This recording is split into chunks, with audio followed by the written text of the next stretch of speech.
Late me tell you sir and everybody, मतलब यहाँ पे जितने भी हमारे भाई लोग हैं, जितने भी हमारे साथी लोग हैं, सिर्फ इतना ही कहना चाहता हूँ कि आप जिस कंपनी के साथ जुड़े हैं, थोड़ा सा आप उस कंपनी की हिस्ट्री को अगर जाने, so this is not the first time and this will not be the last time, because I think कल मैं किसी मीटिंग में था, साउथ की एक मीटिंग थी, वहां पे एक डायमंड की मीटिंग थी, उन्होंने बड़ी अच्छी बात कही कि जब आप लोहा खरीदने जाते हैं तो कितना परखते हैं उसको, लेकिन जब आप सोना खरीदने जाते हैं तो बहुत बार परख के ठोक बजा के खरीदते हैं। तो आई थिंक ये वो कंपनी है जो तप के सोना बन रही है। और बहुत अच्छी बात कही कि हम लोग, कुछ लोग, मेरे को 20 साल हो गए इस ऑर्गेनाइजेशन में, लेकिन आज भी मैं ऐसे लोगों से मिलता हूँ जिनको एक्चुअली में एमवे क्या है उसके बारे में जानकारी नहीं होती। और ये जाहिर सी बात है, कल मैं एक ट्विटर हैंडल में पढ़ रहा था, ईडी के ट्विटर हैंडल में था,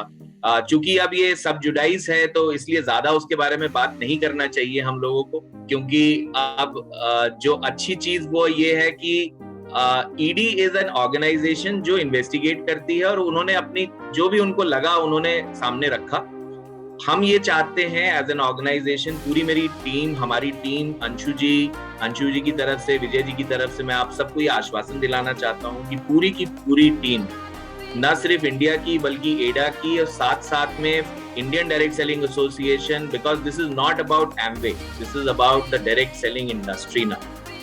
अगर आपको लगता है कि सिर्फ एमवे की बात है और वो सारे लोग जो ये अभी तक कहते कहते बड़े हुए कि हम एमवे जैसे ही हैं, अगर एमवे नहीं रहेंगी तो वो भी नहीं रहेंगे, because this rule will then apply to everybody if Amway. So उन्होंने एमवे को सामने किया हुआ है और एमवे, उनको पता है कि एमवे इसमें से बाहर आएगी, और अगर एमवे बाहर आएगी तो हम सारे के सारे लोग सेफ रहेंगे। तो अगर आपको ये डर है कि कोई इस चीज को गलत तरीके से यूज करेगा तो वो अपने लिए गलत तरीके से यूज करेगा, एमवे के लिए नहीं करेगा। और जो आपने एक और चीज देखी होगी, अभी अमरीश जी कह रहे थे बहुत सारे तथ्य उन्होंने ऑलरेडी लिख दिए जिसको अब हमें बताने की जरूरत नहीं है कि 27,500 करोड़ का टर्नओवर था, उसमें से 7,500 करोड़ जो है वो डिस्ट्रीब्यूटर को बांटे गए। हाँ, वो बड़ा इंटरेस्टिंग था देवाशीष भाई कि 27,000 करोड़ का टर्नओवर उन्होंने बता दिया, और उसमें से केवल ये बताया, ये नहीं बताया कि कंपनी का खर्चा कितना होता है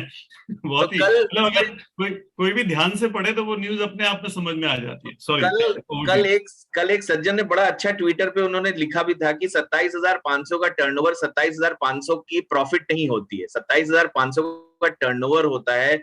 उस टर्नओवर को बनाने के लिए रॉ मटेरियल चाहिए होता है, उस टर्नओवर के रॉ मटेरियल को प्रोडक्ट में कन्वर्ट करने के लिए पैसा चाहिए होता है, उस प्रोडक्ट को आप तक पहुंचाने के लिए पैसा चाहिए होता है। तो अगर मैं कहता हूं कि एमवे ने 60% पैसा भी कमाया, तो 60% में से 7,500 करोड़ तो आपको दे दिया। तो 27,500 करोड़ का अगर आप 60% भी करेंगे तो मैं कहूंगा 17,000 करोड़ कमाया एमवे ने, उसमें से 7,500 करोड़ तो आपको दे दिया।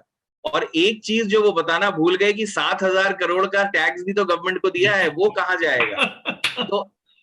तो ये एमवे ने क्या कमाया, ये चीज तो अब हम ये चाहते हैं एज एन ऑर्गेनाइजेशन, हम ये चाहते हैं, हमने सिर्फ 2 मांगे रखी हैं। और सबसे पहले हम आपको बता दें, थोड़ा सा जानकारी दे दें कि इसमें हुआ क्या था इस पूरे प्रकरण में, ताकि आप लोगों को एक विश्वास रहे कि the organisation is not reactive, The organization is not sitting down, the organization, आपकी जो ऑर्गेनाइजेशन है वो लगातार पिछले 11 साल से काम कर रही है इस चीज को लेके। इस चीज की शुरुआत 2006 में हुई थी, और 2011 में सबसे पहले बार सीबीसीआईडी और ईडी ने दोनों ने एक साथ इन्वेस्टिगेशन शुरू किया आंध्र प्रदेश के अंदर।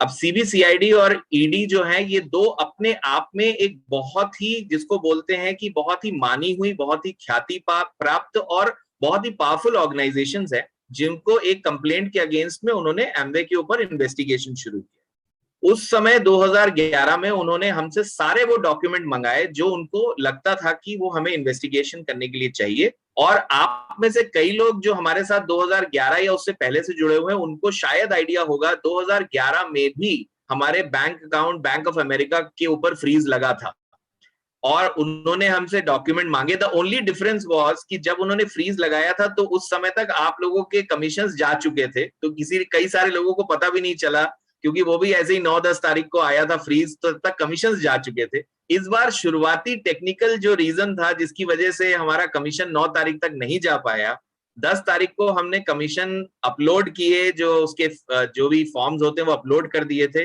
लेकिन हमारे पास 9 तारीख रात को ये नोटिस आया कि आप कोई भी पेमेंट हमसे पूछे बगैर नहीं करेंगे, बिकॉज ईडी जब भी करता है उसके ये प्रोटोकॉल है, उसको ये लगता है कि कोई कंपनी भाग ना जाए, इसलिए वो इमीडिएटली जो भी एसेट्स होता है उसके ऊपर एक प्रोविजनल, अगर आप सही न्यूज देखेंगे तो that was a provisional attachment. Provisional attachment का मतलब होता है वो सामान आपके पास रहेगा, आप उसे इस्तेमाल कर सकते हैं, आप उसको पूरी तरीके से जैसा चल रहा है सुचारू रूप से आप यूज कर सकते हैं, लेकिन आप उसे किसी को बेच नहीं सकते, आप उसे किसी को ट्रांसफर नहीं कर सकते, आप उसे किसी को दान नहीं कर सकते। ये होता है प्रोविजनल अटैचमेंट। आप नहीं होगा तो आप नेट पे जाके जरूर पढ़िएगा प्रोविजनल अटैचमेंट का मतलब क्या होता है। अगर अटैचमेंट का मतलब जो कई सारे हिंदी अखबारों ने कुर्क करना और जब्त करना लिखा हुआ है, तो आज शायद आप ऑर्डर ना प्लेस कर पा रहे होते, आज आपके घर में ऑर्डर नहीं जा रहे होते, आपका कोई भी पेमेंट मोड काम नहीं कर रहा होता। अभी परसों क्या हुआ, हमारा एक पेमेंट गेटवे थोड़ा सा गड़बड़ हो गया, तो बहुत सारे लोगों का कॉल आ गया, सर ये पेमेंट गेटवे गड़बड़ हो गया, ये उसी के चलते तो नहीं हो। तो हम लोग कह रहे थे कि सर ये पेमेंट गेटवे पहली बार हुआ क्या ऐसा कि पेमेंट गेटवे गड़बड़ हो गया, लेकिन लोग लिंक कर लेते हैं और गलती बिल्कुल नहीं है, बिकॉज ये समय ऐसा है जिस समय हमको लगता है कि हमें थोड़े से सांत्वना की भी जरूरत है और थोड़े से ढाढ़स की भी जरूरत है, हम लोग को रखने की बात है। मैं सिर्फ बात कर रहा था कि उस समय जब सीबीसीआईडी और ईडी ने कार्रवाई शुरू की, तो सीबीसीआईडी ने हमारी जो कार्रवाई थी उसको आगे बढ़ाते हुए उन्होंने हमारे ऊपर केस किए, और एक केस नहीं था, 38 केसेस थे, 38 केसेस थे, अलग अलग जगह पे, अलग अलग जगह पे थे। और ये जो केसेस थे, हम लोग बड़े खुश हुए थे जब ये सारे केसेस सीबीसीआईडी ने कहा था एक कोर्ट में ले आया जाए, क्योंकि वहां पे क्या बदमाशी हुई थी मैं आपको वो भी बता दूं।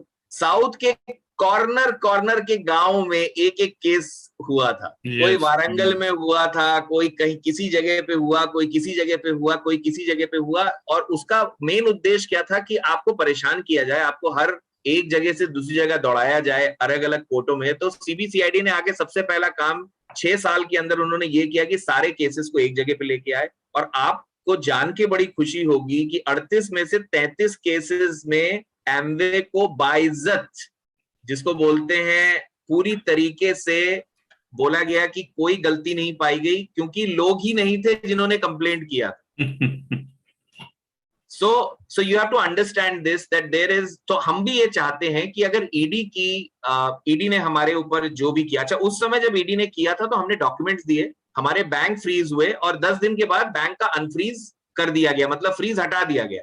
तो अगर एक आम आदमी, आप हो या कंपनी हो, अगर ईडी ने आपका बैंक फ्रीज किया है और उसके बाद फ्रीज हटा दिया है, उसका मतलब क्या निकलेगा कि आपने डॉक्यूमेंट मांगे, हमने आपको डॉक्यूमेंट दिए, आपने डॉक्यूमेंट चेक किए, आपको डॉक्यूमेंट में कोई गड़बड़ी नहीं मिली, आपने हमारे अकाउंट अनफ्रीज कर दिए, हमें कार्रवाई, और इधर सीबीसीआईडी अपना काम कर ही रहा था। So that was the whole thing. However, having said so, उन्होंने जो ऑब्जर्वेशंस 2011 में, अगर आप लोग चाहें, आज के जो सोशल कॉमर्स का जो जमाना है ना, बहुत अच्छा है, आप चाहें तो ईडी का जो 2011 का जो ऑर्डर है ना, वो भी जाके आप नेट पे सर्च करिए, आपको मिल जाएगा। जो लोग इंटरेस्टेड हैं वो देखें उसमें जाके।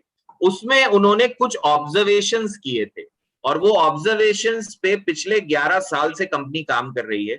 आपने अचानक देखा होगा कि हम लोगों ने कई सारे चेंजेस पिछले कुछ सालों में लेके आए। वो सीबीसीआईडी के जो ऑब्जर्वेशंस थे, हमने उसके ऊपर काम किया, हमने बकायदा एक नोट बनाया। अगर आज आप 3 पीसी के ऊपर ऑर्डर नहीं लगाते तो आपका कमीशन नहीं आता आपके पास। आप ज्वाइनिंग आपकी फ्री होती है, आपको ज्वाइनिंग के लिए कोई पैसे नहीं देने पड़ते, रिन्यूअल आपका नहीं होता है, रिन्यूअल के लिए कोई पैसे नहीं होते। इस कंपनी में अगर आप ज्वाइन करते हैं तो फ्रीली ज्वाइन करते हैं। और सबसे अच्छी चीज ये है कि जो सोचने वाली बात है, 2011 में एक बड़ी ऑर्गेनाइजेशन कंपनी के ऊपर केस करती है, और 2012 में हम अपने फैक्ट्री की नींव रखते हैं। सोचने वाली बात है ना कि अगर हम वो ऑर्गेनाइजेशन होती कि 2011 में इतना बड़ा केस किया गया है, तो कोई भी ऑर्गेनाइजेशन होती वो कहती यार जितने पैसे हैं सारे सबको समेटो और बाहर चलो, यहाँ पे नहीं चलने वाला। Very true. लेकिन हमने 2012 में तमिलनाडु में, जो कि हैदराबाद से ज्यादा दूर नहीं है, हमने वहां पे फैक्ट्री की नींव रखी। 4 साल के बाद 2016 में हमने अपनी फैक्ट्री शुरू की। उसकी वैल्यूएशन आज उन्होंने 471 करोड़ की है। हमें पता है उसमें बहुत ज्यादा और वैल्यूएशन है, उन्होंने वैल्यूएशन भी ठीक नहीं किया है, मेरी क्योंकि गवर्नमेंट लगभग के कुछ लोगों से बात हुई तो नॉर्मली जब गवर्नमेंट वैल्यूएशन करती है तो वो 50% ही होती है। एग्जैक्टली ये सर वो सर्कल रेट और घर के रेट के हिसाब से चलता है ये एक्चुअली। तो जो उनका वैल्यूएशन था कि बेयर मिनिमम इतना तो होगा। हमारा जो इन्वेस्टमेंट है वो 1000 करोड़ के आसपास है, जिसमें मशीनरी है और सारी चीजें हैं। So it is not. और दूसरी चीज, जैसे अमरीश जी ने कहा बैंक में कितना पैसा पड़ा, वो भी पता चल गया आपको। बाय द वे उसमें से आधा पैसा आपके कमीशन का है, तो वो निकल जाएगा, तो उतना उससे उतना कम करके लीजिएगा, उतना ही है हमारे पास वर्किंग कैपिटल। लेकिन the point is that believe me, as an organisation we want to give you your money as of yesterday. और जब हम आज आपसे बात कर रहे हैं, आज सुबेरे अंशु जी के साथ विजय, अपूर्व, मैं, चीमा जी यहाँ पे नहीं है, बनारस में थे, बनारस से उनको लाइन पे लिया गया। कलकत्ता से चंद्रा जी जो वहां के आरएम है, हम लोग ने सब लोगों ने मीटिंग की और हम लोग एक प्लान बी तैयार कर रहे हैं। और let me tell you, I can not disclose all that thing today, because जब तक वो फाइनल स्टैंप नहीं लगता। और ये फाइनल स्टैंप सिर्फ अंशु जी का नहीं लगना है, फाइनल स्टैंप में लीगल का भी स्टैंप लगना है, फाइनेंस टीम का भी स्टैंप लगना है, एम्बे ग्लोबल का भी स्टैंप लगना है, बिकॉज सिस्टम के अंदर चेंजेस किए जाएंगे, जो भी होगा। मगर हमारा जो पहला उनसे डिमांड है या रिक्वेस्ट है या आग्रह है, जो भी कह लीजिए, वो ये है कि सर आपने अटैचमेंट कर दिया, हम कहीं नहीं जाने वाले, हमारी प्रॉपर्टी आपके पास है, आपको पता है हमारे बैंक में कितने पैसे हैं, सब कुछ आप रखें। हमें जो हमारे डिस्ट्रीब्यूटर्स हैं, जिनकी आप सुरक्षा करना चाहते हैं, 5.5 लाख ऐसे लोग हैं, एटलीस्ट जो उन्होंने मार्च के महीने में जो मेहनत की है, वो पैसा आप रिलीज करें। ये हमारी पहली उनसे डिमांड है। दूसरी डिमांड हमारी ये है कि ये जो फैक्ट्री आपने हमें चलाने के लिए दी है, बिना रॉ मटेरियल की ये किसी काम की नहीं रहेगी। 1 महीना तो हमने बिना वेंडर्स को पेमेंट किए वहां रॉ मटेरियल जो था उसमें हमने प्रोडक्शन कर दिया, लेकिन अगर आपने मार्च महीने के वेंडर का पेमेंट नहीं दिया फैक्ट्री का, तो अगले महीने के बाद थोड़ी प्रॉब्लम आनी शुरू हो सकती है। तो हमने ये 2 पहली डिमांड रखी है कि सबसे पहले कमीशन, दूसरा हमारी फैक्ट्री को सुचारू रूप से चलने के लिए जो वर्किंग कैपिटल है वो दिया जाए, तीसरा जो हमारे बाकी वेंडर्स हैं, होम डिलीवरी के वेंडर्स हैं, जो बाकी जो गत्ते बनाते हैं, जो हमारे लिए काम करते हैं, उनका हमें किया जाए। और उसके बाद जो एम्प्लॉइज की सैलरी है उसको भी अगर दिलवा देंगे तो थोड़ा अच्छा हो जाएगा सबके लिए। सो हम लोगों ने ये रखा है कि ये फॉलो किया जाए और इसको दिया जाए। And let me tell you, आज की डेट में जो लेटेस्ट है वो ये है कि अभी तक ईडी ने हमको कोई पॉजिटिव रिस्पॉन्स नहीं दिया है, वेरी फ्रैंकली, ईडी की तरफ। और मैं कल रात को बैठ के पढ़ रहा था कि उनके जो रूल्स एंड रेगुलेशंस है, तो उनके पास तो बहुत सारे रूल्स एंड रेगुलेशंस है, लेकिन मैं आपको इतना विश्वास दिलाना चाह रहा हूं कि एज एन ऑर्गेनाइजेशन हम प्लान बी की तरफ बढ़ रहे हैं। और प्लान बी भी बहुत ही अच्छा हम लोग प्लान कर रहे हैं, जो कि आपको बहुत जल्द हम आपके सामने लेके आएंगे। हम लोग वेट कर रहे हैं ईडी से एक और मुलाकात का। अगर वो उस मुलाकात में नहीं जो हम चाहते हैं वो करते हैं, तो हम प्लान बी तुरंत लॉन्च कर देंगे। और वो तुरंत जो है वो एज अर्ली एज कल हो सकता है, एज लेट एज मंडे हो सकता है, इससे ज्यादा लेट नहीं होगा। ये मैं आप लोगों को विश्वास दिलाना चाहता हूँ। और दूसरी चीज जो मैं आपको बताना चाहता हूँ कि अमरीश जी की जो ऑर्गेनाइजेशन है उसके साथ मैं बहुत दिनों से जुड़ा हुआ हूँ और मुझे पता है किस तरीके के लीडरशिप है इसके अंदर। मैं आप सब लोगों को थैंक यू बोलना चाहता हूँ कि इस समय में आप सारे लोग इस टीम को एक साथ रख रहे हैं, उनको मोटिवेटेड रख रहे हैं, क्योंकि ये बहुत जरूरी है इस समय। And let me tell you, each one of us are in it together. हम लोग एज एन ऑर्गेनाइजेशन, हमको पता है ये कितना इंपॉर्टेंट है, न सिर्फ इस केस को कोर्ट पे ले जाना, बल्कि हमारी सच्चाई को सामने रखना। आप लोग बहुत सारी चीजें मीडिया में देख रहे होंगे, मैं आपको सिर्फ इतना बताना चाहता हूं, जो हमारी लीगल टीम है और इंडिया की सबसे बड़ी लीगल टीम हमारे साथ काम कर रही है, जो कि बाहर की एक टीम है और आप लोग उसको भी देख सकते हैं। द पॉइंट इज, उन्होंने हमें ये बोला है कि हमें मीडिया में लड़ाई नहीं करनी है, हमने ईडी के साथ मीडिया में लड़ाई नहीं करनी है। क्योंकि अगर आपको पता है और अगर आप न्यूज फॉलो कर रहे हैं, तो पिछले हफ्ते के अंदर अंदर 4 जगह पे ईडी की रेड्स हुई हैं और सब बड़ी बड़ी कंपनीज है, कोई छोटी मोटी कंपनीज नहीं है। हीरो कंपनी के ऊपर रेड हुई है, जियोमी के ऊपर रेड हुई है, जिंदल जिंदल स्टील्स के ऊपर रेड हुई है, अभी वो मुंबई में कोई मलिक साहब है उनके ऊपर रेड हुई है। So it is not a common thing और अनकॉमन थिंग फॉर, एंड बीच में एम्बे भी है तो जिसके ऊपर रेड हुई है। और मैं सिर्फ इतना कह रहा हूँ, रेड नहीं हुई है हमारे यहाँ उन्होंने अपनी एक फाइंडिंग रखी है जो उनको लगता है ये चीज है, और मीडिया ने उसको काफी सारा दिया है, बिकॉज कोई भी चीज नेगेटिव होती है वो बहुत तेजी से फैलती है, और इस समय मीडिया को लग रहा है कि ये एक अच्छी न्यूज है इसको, और बहुत सारे लोग उसमें अपनी अपनी टिप्पणियां दे रहे हैं। मैं सिर्फ एक रिक्वेस्ट करूंगा कि जब तक हमें सारे तथ्य ना पता हो, आपने देखा होगा एम्बे की तरफ से सिर्फ एक स्टेटमेंट गया है कि हम सारे तथ्य जो हैं वो, चूंकि ये सब जुडाइज है, ये हम कोर्ट के सामने रखेंगे, because I don't want the other person to know what my next move is going to be. Let them be happy with whatever misinformation they have, let them present it in front of the court. We will present the right representation in front of the court so that the court gives the judgment. It is not the ED which is going to give us the judgment. It is not the media which is going to give us the judgment. It is the court which is going to give us the judgment. And we are waiting for that right moment. हम उस सही समय का wait कर रहे हैं जब हम इसको लेंगे। और मुझे पूरा विश्वास है, 20 साल से मैं इस ऑर्गेनाइजेशन के साथ हूं, और 2006 में भी मैंने देखा, 2011 में भी देखा, जितनी बार हमारे ऊपर ये चैलेंज आया उसके बाद जो ग्रोथ हुआ है वो डबल से ज्यादा हुआ है। 30-40% की ग्रोथ हुई थी 2011 के बाद, और हम लोगों ने 1000 करोड़ से 2000 करोड़ क्रॉस किया था 2012-2013 के बीच में। So what we are saying is, it is not a very good thing to happen to any organisation, but at the same time it's a good check for everybody to understand कि हमारी organisation की depth क्या है, हमारी organisation की मजबूती क्या है। और अगर ऐसी कोई सिचुएशन आती है, अभी के सर भी कह रहे थे ना कि वो एक कहावत भी है ना कि जो अच्छे तैराक होते हैं या जो अच्छे सेलर्स होते हैं वो मतलब जब समुद्र में आंधी ना हो उस समय तो कोई भी सेलर बन सकता है, जब आंधी के बीच में निकलते हैं तब उसको सेलर बोला जाता है।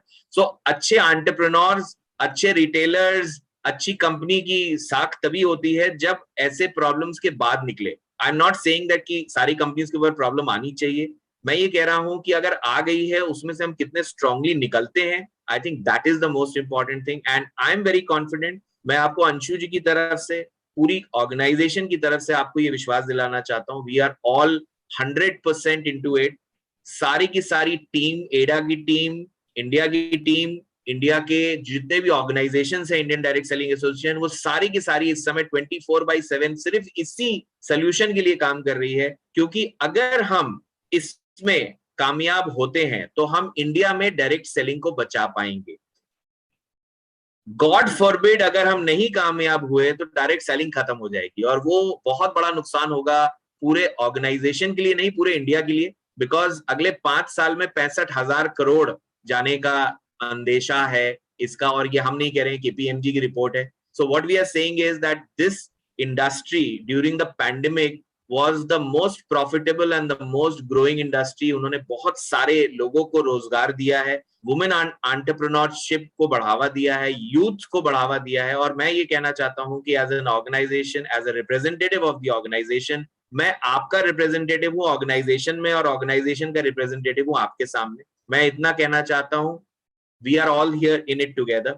अगर आपके कोई सवाल हैं अमरीश जी, अगर मैंने जवाब ऑलरेडी ना दे दिए हो तो आप प्लीज जरूर पूछें। Thanks a lot Devashish ji. And सी मुझे याद है बहुत अच्छे तरीके से, अभी हम सुमित जी के साथ बात कर रहे थे, एक बड़ी इंटरेस्टिंग चीज उन्होंने बताई थी बहुत साल पहले हमें, हमारे अपलाइन ल्यूरीगन ने, और सुमित जी हमें बार बार बताते रहते हैं कि हमारे बिजनेस मॉडल के अंदर, डायरेक्ट सेलिंग बिजनेस मॉडल के अंदर, एमवे के अंदर, हर 5-6 साल में कोई ना कोई ऐसी घटना घटती है।